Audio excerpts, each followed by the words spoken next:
Welcome. I'm very excited because finally I have everybody in one room, and it's 200 people to see a fantastic film tonight called Escape Fire. There are a lot of discussions about healthcare in this country. That's been going on for decades.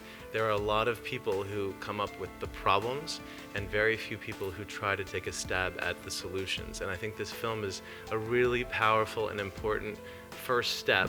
It's scary how fast obesity is spreading in our country. Obesity leads to heart disease and strokes and diabetes. If trends continue through 2020, up to 1/5 of healthcare spending, or almost $1 trillion annually, will be devoted to treating the consequences of obesity. Diabetes is the perfect example.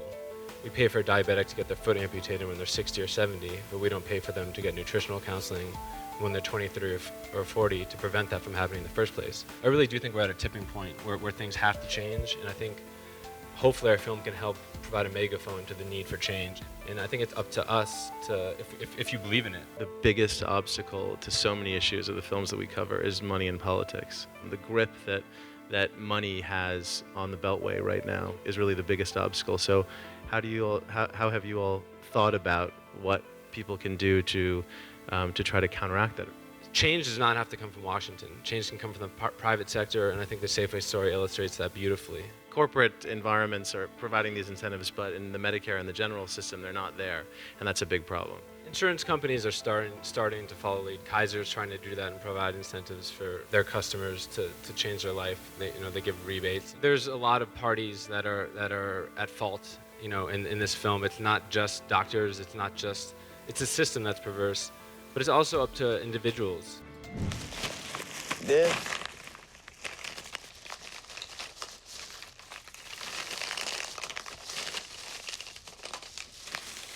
medications I was on.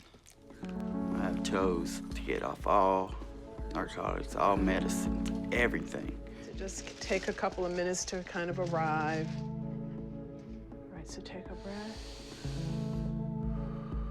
I'm old redneck, South Louisiana boy, just old hillbilly, I don't believe in that stuff. But decided to give it a shot. So we're gonna open up some chi. We're gonna open up some chi. It's a good way to think of it. Oh, wow.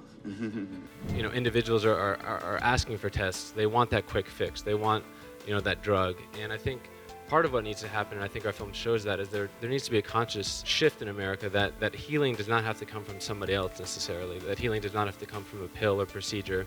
That we have the power to heal. And I think that's what's so beautiful about the story of Sergeant Yates, is that he did change, and he really exemplifies that ability for all of us to change. We're going to have to end it on that note just to say thank you so much to Susan and Matthew.